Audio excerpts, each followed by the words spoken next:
It's very funny because like in clubs, right, you feel like it's so packed and congested, right? Yet the moment somebody puke, right, it suddenly Yeah. Could the Itaewon crowd crush have been avoided? This is your daily catch-up.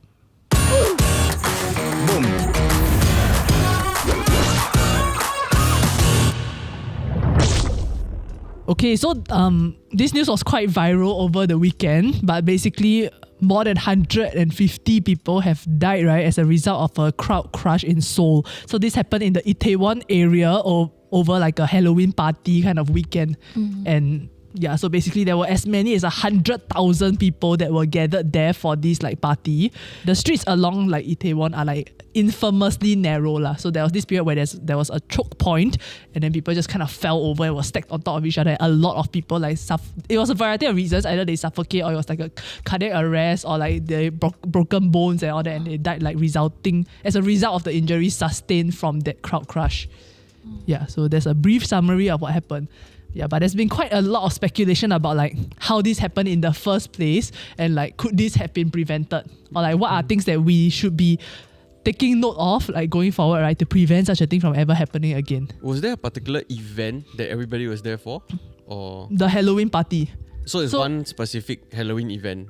It's just that like everyone kind of knows that like over the Halloween weekend, like Itaewon kind of like has like the clubs and all that are all like running Halloween themed parties and all that. Yeah, correct. So people go there. But then this is also the first like major party, right, or major gathering like post-COVID, that kind. So there were foreigners that were flying in also, and then like the COVID restrictions are now lifted. So apparently, right, last year, even when COVID restrictions were still in place, Itaewon was also insanely crowded during this weekend. So it's already so it's known even that more. This is a regular thing lah. Okay. Yes, it's known. Yeah. Wow. And this is their busiest weekend. Yeah, like this, the crowd is usually the biggest at Itaewon during the Halloween weekend. Before the event, I mean, or during, right? It's not really an official event lah. Yeah, but knowing that there's going to be a crowd there, like similar to us when we have like New Year's event or like whatever, or fireworks during NDP, right? There will be crowds that we know will form at certain areas. And so before that, like there will be guards and like maybe barricades will be set up to manage the crowds, right? Was that already there?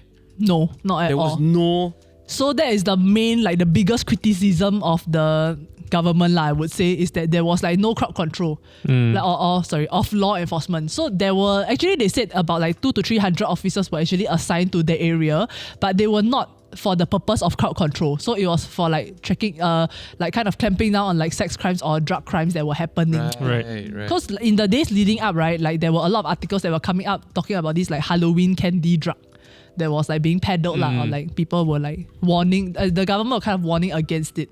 Yeah, so but I'm also not sure how the police would have been able to do that job like in this crowd lah. It's crazy. Has it already been made known like what actually sparked the entire thing happening, or like is it still relatively unknown? It's a bit difficult to answer that question, right? Because like technically nothing sparked it, which is why like at first the term that came out was like a stampede that like killed how many people, right? But because the term stampede kind of puts the fault on the people that like they were rushing towards something, or like they were pushing, shoving and all that, but so that wasn't what happened. It was just pure crowded. Right. Yeah, which is why it's a bit like, it's a bit mind-boggling also, because it's simply the fact that like it's so packed, right, such that like any little movement from the back, like you say, like I kind of like bump into Alison a bit like that, then she sway a bit, right, but that ripple effect, right, going to the front becomes such a big crushing pressure to the people who are like in the middle and like at the more narrower lanes. Yeah, so they actually came to like there's a choke point. So I actually got this like screenshot from like Philip DeFranco's video. So he was showing that like there's this specific area in Itaewon, right, where all the popular clubs are gathered. So like that's assumed to be like people were moving towards those clubs lah. But then that's the streets along there are especially narrow. Then it's all just like alleyways, and then it's downhill. Yeah. Right. Yeah. So what happened was that like because people kind of pushing, and then because it's downhill, so that I think like some people like topple and all that, and then it just like stacked. Yeah, from there. And it was near the MRT also. So for example, if this is the street, right, Itaewon Street, then there's an alleyway. Then here will be the MRT. Yeah. So that is like the fastest way to get to the street. Plus the street, right, is like a down slope. So it's very dangerous lah. Like you have to look up to see the street. It's not like a little slope. So I think I did see online that some like the police are trying to like investigate 40 people who apparently shouted like push. So there were videos coming out, right? Okay. Because like the videos that I saw, okay, like the first one that I saw was quite scary because it's just like if you look across say this office like that, right? It's just everywhere is just bodies lying on the floor and people doing CPR. So it was quite insane. And then like there are other pictures that came out where it's like the main road it's just a whole row of dead bodies, that kind. Yeah. Very graphic. So that was what I meant by like what sparked it, like, because I think like it seems very odd that it was just a gathering of people and then suddenly there was like this crushing, right? Like, was it because people were trying to get to somewhere and then people were saying push? I think that to me, okay, makes a little bit of sense that like people trying to get somewhere and then there were just really inconsiderate people. Yeah, but the push thing happened because like, so when people kind of started falling over or like they were getting squeezed, right? Yeah. Then I was wondering like, because in my head when I watched these videos, it felt like why do the people in the middle not just like shout and say like, hey, here no space, like people are suffocating, why can't you like ask people to move back? Then they kind of just pass the message down until we reach the main street, right? So I was just wondering how come like, could this not have happened? Yeah, then apparently like there were videos that came out that were like the people in front were the people inside were kind of shouting, don't push. Then the people outside were shouting, push. Yeah, so then that was quite like screwed up lah. So I saw a TikTok on this. That's how I first caught wind of this news, right? And then this person was kind of like already like beginning to cry as they talk about it because their friends were there. Then now they are like missing or whatever. So it was very like, it's quite an intense thing, right? Then after that I scroll a few more TikToks, right? Then another person started talking about it. Then I started to realize that, oh shit, this is a thing. This is a big thing, you know. Then after that we started sharing the article, right? Yeah. And then shortly after I stumbled upon another TikTok where this girl was explaining how this wasn't a stampede, it was something called a crowd crush. And then she started to explain how a crowd crush works and how it's different. And then after that she listed a few like things you can do, like best practices, so that you can try and protect yourself, keep yourself safe if you end up in a situation like this, which I thought was quite useful. But do you have the definition of like the crowd crush there? Okay. Yeah. This is from a professor of crowd behavior from the University of Greenwich. So Prof. Edwin says, overcrowding are managed crowds from wide paths filtering into narrow paths. Right. Yeah. So I can't remember what she was saying, but like she was talking about signs that you can notice as to whether a crowd crush is about to happen. Right. So like, for example, like if you feel more than two people are in contact with you physically on two sides, two fronts of your body, then it's starting to happen. And then if you can feel 4 different bodies pressing against the 4 sides of you, then you know you're kind of like in one already. Or somebody was measuring how like, if it's 1 square meter by 1 square meter and you realize that within this space, right, there are more than 6 people, then you know you are in danger already. So if it's starting to lead up to that, then be aware of the signs and then get yourself out of there as fast as possible. Yeah, but if you're already in one, then I think there were a few other pointers that were shared also. Yeah. Like for example, like going with the flow, or like how you should hold your hands in a certain way. She said like you must put your hands in front of your chest and then don't ever do this. Like to weave through the crowd lah. So you have to protect, so you have room to breathe. You want to protect your ribs also. Yeah, so you can like stick your hands out a bit like that also to like, so your ribs don't get crushed. Yeah. Right. Yeah. Like the other thing that was really interesting also that I read, that I saw, I think a few people were sharing the exact same like clipping on IG, right, was that don't scream. Like, because apparently like if you scream, right, you're just emptying the oxygen from your lungs, and if people are already like surrounding you, it's very hard to get that oxygen back to like to actually breathe in back. And the other thing also is that it's not going to help the situation. It's very counterintuitive because like it's like swimming, right, and then you're drowning, you just want to struggle. But then screaming is just such an intuitive thing to do. Yeah. But like if you ever find that yourself in that situation, right, just don't scream. Yeah, I think somebody also described it, the feeling of like being like you're dropped into the ocean or something like that, and then you're kind of just being taken by the wave, right? The fluidity of the crowd lah. It's basically just like water flowing. Like it's involuntary. Yeah. It's kind of like the crowd like that, then you just walk off. It's like you cannot choose to walk in the opposite direction or anywhere else. Yeah. I think it's quite similar. I mean, like there have been, before a huge emphasis on like crowd control now, I think there have been a lot of concerts in the past that have instances where it could have led to this. Yeah. You know, like I remember being in concerts where I could literally just feel myself moving like 5 meters across like the room just because of how like crowded it was and the crowd control wasn't there. But thankfully in those situations you can just open the doors and then like people can like leave lah.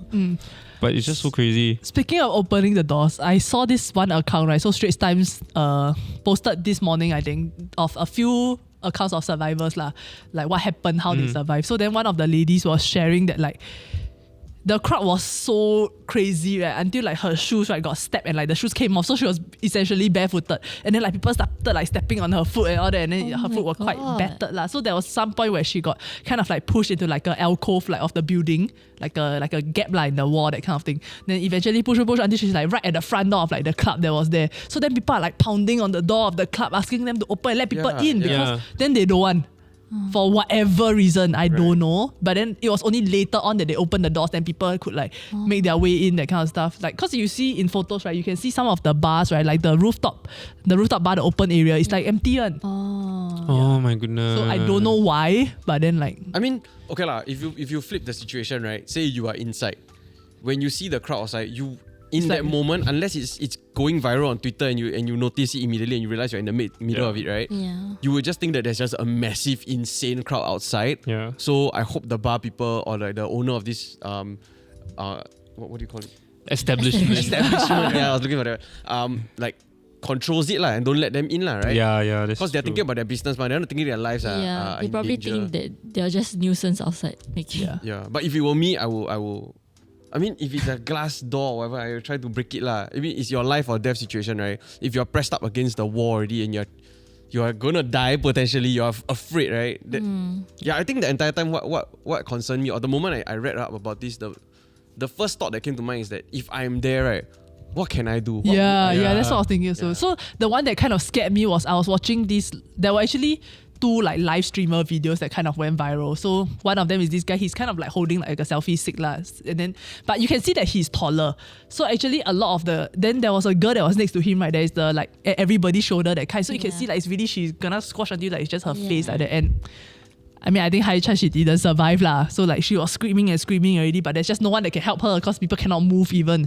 So then, but because he's taller, he's above, and I think like authorities have also confirmed that most of the people who have died as a result of this is like women who are of like smaller sizes, like early 20s, that kind.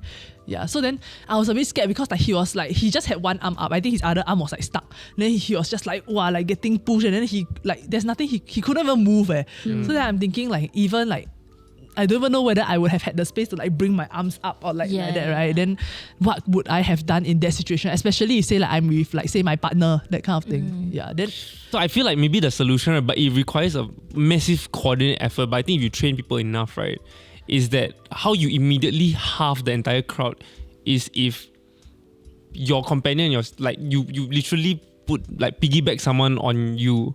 You know, like they sit on your shoulders kind. Neck, Then you immediately halve the crowd already because you are literally stacked.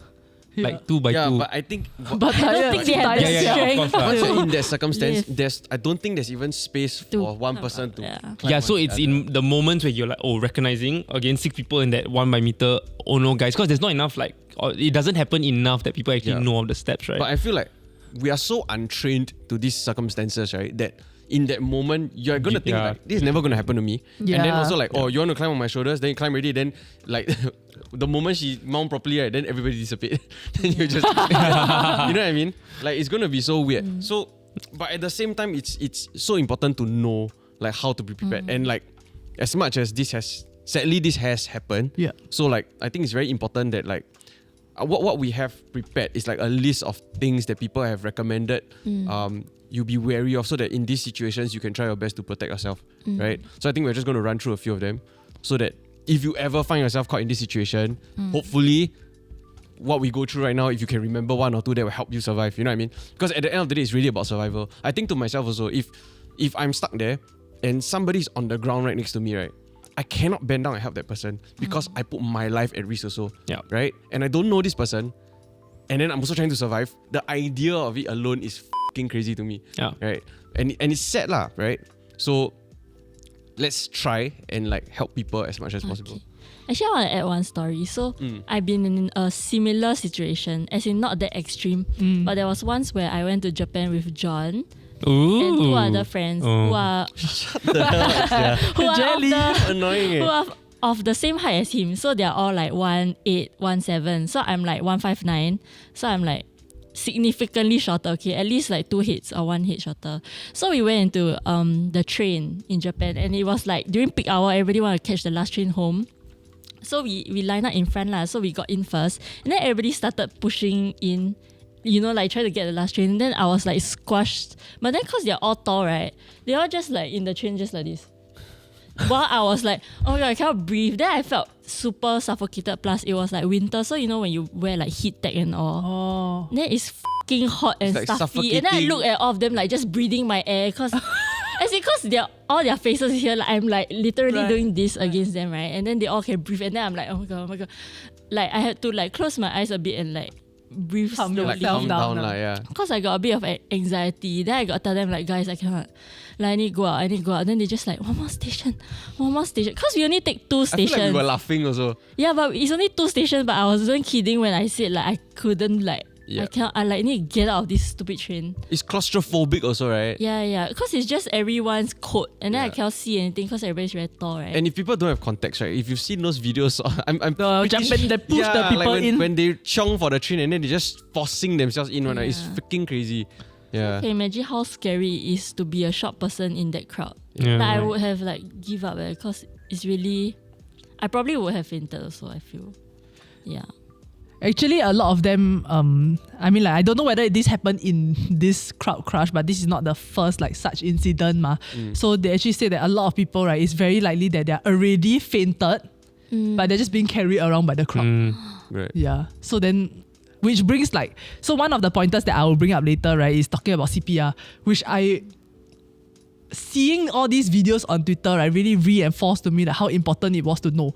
Because John Paul and I, we've gone for the SCDF course, right, like to learn how to do CPR. And then to us, like it was a bit like play. Like in Singapore, when will this ever happen? Who's gonna have a cardiac arrest and drop in front of me? You know what I mean? So then I kind of like, even I think right now I cannot remember if you ask me to do CPR right now. But then I'm thinking like how important, right, that would have been like in the like golden time, like to save someone there. So if say I'm there like with my partner, and then immediately, even like when the police come in and start clearing the crowd, right, immediately if I'm able to administer CPR or what, right, it significantly raises their chance of survival. Versus if I have to wait for the police to come in the end and then carry to somewhere else where there's like space to do CPR and then start doing, right, what are the chances by then? Yep. Yeah, so like that was really like reinforced the importance of CPR for me. Yeah. But yes. Only knowledge of CPR is from the office. So I feel like so not much. I feel like I need to go learn it properly so I can like save. Mine was on Baywatch, yeah. Seeing Pamela Anderson and Carmen Electra do CPR on drowning people.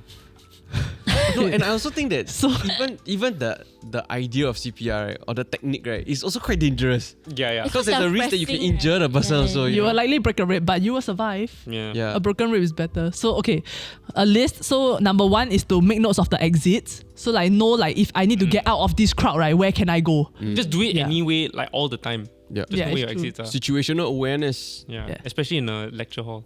Yeah, and then learn how to watch crowd density, which John has kind of mentioned, like know how many people are kind of pressing or like standing right in your immediate space lah.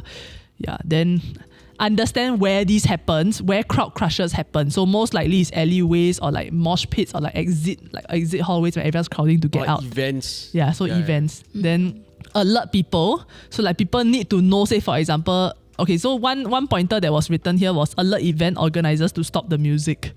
So this might sound familiar based on a recent Travis Scott concert where like they were shouting for people to stop and then in order to communicate this. Yeah.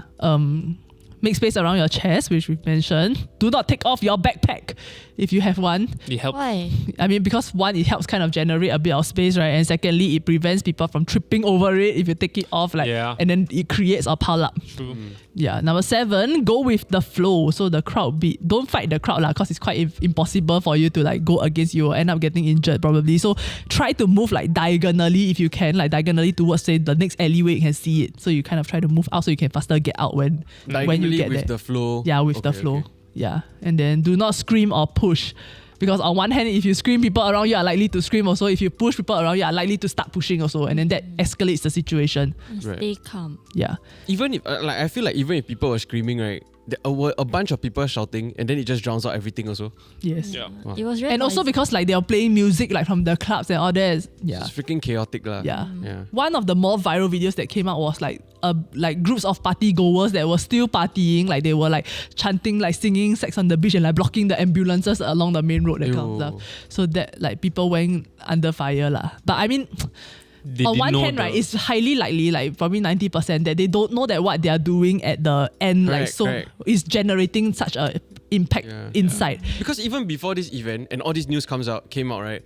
I don't even know what the hell a crowd crush is. Same. Yeah. I didn't even know that could happen. Yeah, that is so dangerous. Yeah. So like I don't blame these people. Like if you're partying there, maybe you're a bit high, you're drunk, you're having fun, it's Halloween, right? It's a weekend, you're overseas or whatever, you say there are foreigners there as well. So, and then on top of that, I also feel like, if they're investigating people who were pushing, right? Like, can you really blame these people? Do they really know what they are doing? Yeah, exactly. But it's almost like, so I think one of the headlines that I saw was like South Korea is like learning to cope or learning how to make sense of such a tragedy.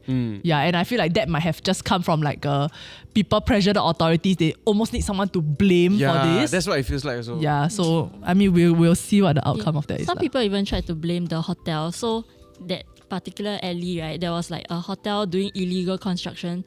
So there was like a extended terrace that was blocked off. Okay. So for example, this is the original space, right? Maybe now it's like that. Also, it makes the public space area even narrower lah. But at the same time, it's 100,000 people, so it could have been very negligible. It's like people try to find like try to like give a reason to it. Right. Something else that I read, okay, this is a bit of a conspiracy lah, that or it might have been a really, really uncanny coincidence, was that like so 3 US soldiers, they survived, then they were kind of recounting. Then they said like I think they kind of noticed like what was going on and they wanted to like get out of there. So then they climbed up like the ledge or what, then they managed to escape. Parkour. Yeah. So actually a lot of people that survived, they were climbing up stuff. Yeah. Yeah, that's if I'm alone, that's what I would do straight away. Like I feel like I will get to the side and then after that I'll try to climb up. Because even in that situation, if say, okay, rarely do human beings try and take control of a situation, right? For various reasons. But if say you really are the kind that will, right? Then to me it makes sense that you go up, you get a bird's eye view and you try to direct people. You try to shout in a direction because people can see you, you're standing. Yeah. You stand out so much, true. right? And then you try to like direct people in a certain way, you know? But maybe that was people were trying to do that.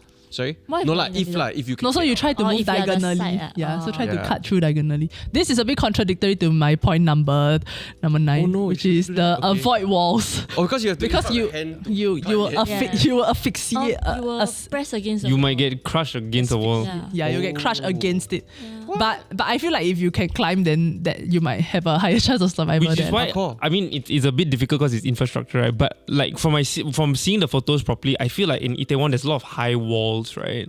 I feel like in situations like this they should have like, you know, those like metal like ladders across, so that people can just climb up for a bit, you know. And I think it just relieves, like, I'm just coming up with stupid solutions that require a lot of work. I saw a photo. I'm trying to be creative. I saw a photo where like 2 or 3 guys were standing on like above them. Right? They managed to climb up onto a ledge or whatever, and above them there was like some rooftop or some ledges or some space, right?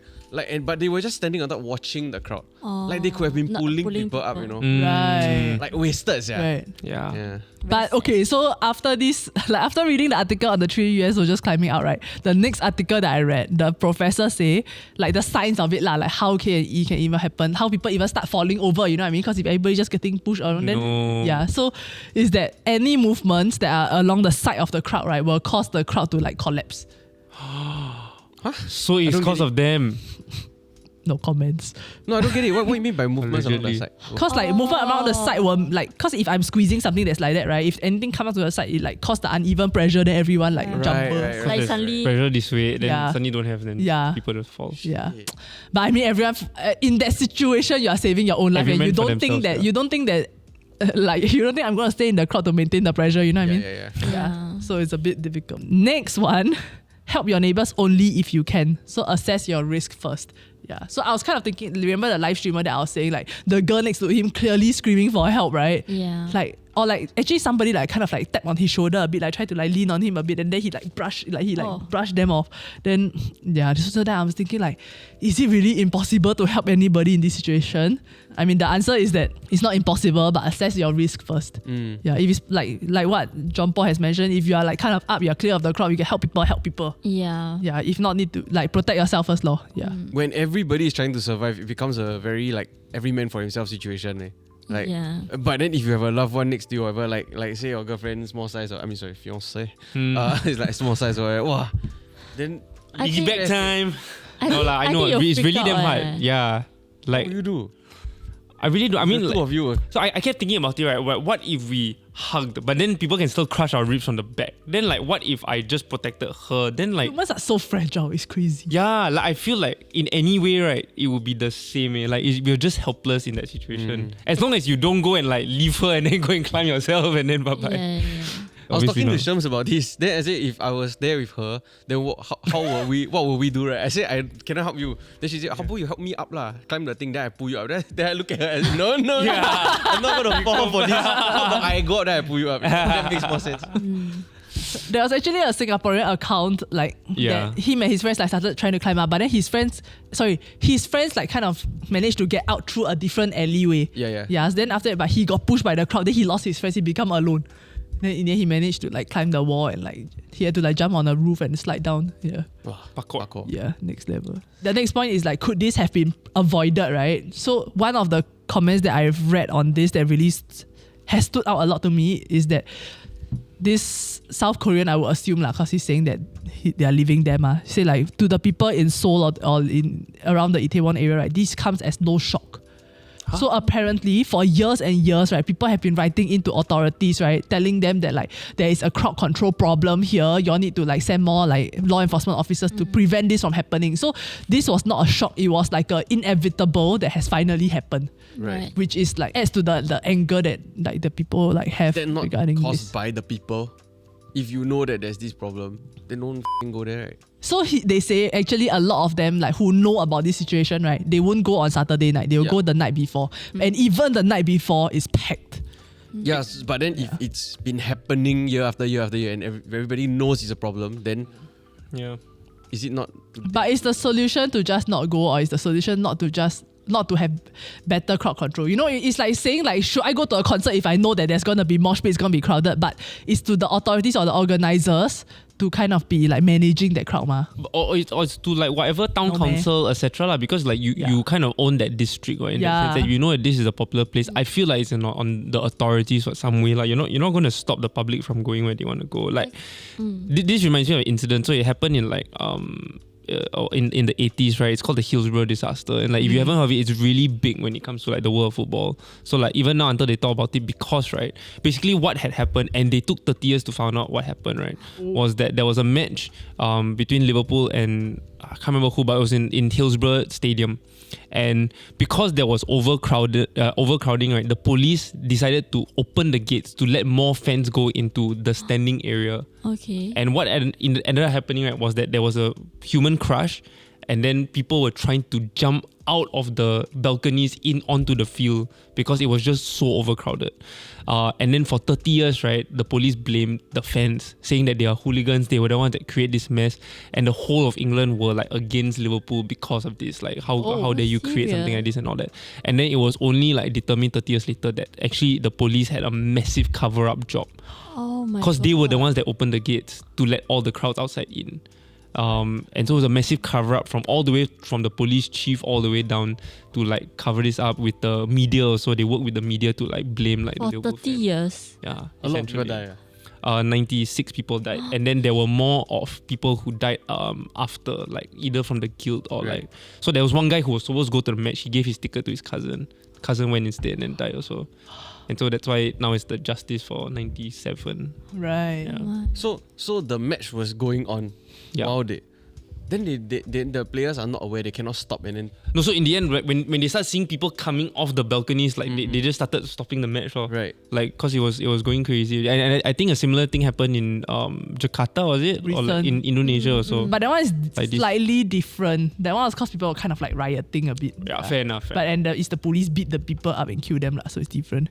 Yeah, but I mean, England has clearly learned from it. So recently when the Queen passed, right, I mean, on the point of crowd control, when the Queen passed, like that weekend is like Memorial Weekend so a lot of the Sunday night matches and all that were actually, I mean, for us Sunday night, for them in the daytime, were actually cancelled. Because they know, so for example, like if it's like Liverpool versus Man U, for example, they know that it's a big crowd, it's confirmed going to be there, it's a big rivalry, people might be riled up and all that, right? So they decided to cancel all this in order to channel their police force towards the memorial to manage the crowds and all that. Correct. Yeah. So clearly there is some level of management there. Yeah. But here it's like year after year, we know that it's more and more people coming, but then nothing has been done. Okay. Yeah, which is why people are so angry. And I mean, the other story that has been fed to the press, or I don't know whether this is true or not, is that because there's another protest like somewhere else, so then they had to channel forces there to protect the people, and then therefore they were like spread quite thin for this. But so people have been suggesting that, like,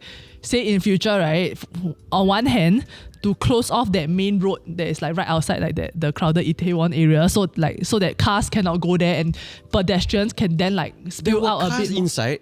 No, cars going the main road. So everyone squeeze onto the pedestrian pathway also. Right. Then from there, they squeeze in. Yeah. So it's a butterfly effect lah. So if the main road had been car free, people have been allowed to like mingle more on the main road, or they bring some of the activities out, right? Instead of having everything happen in the center where it's so busy already, then that would have probably spread the crowd out a bit more.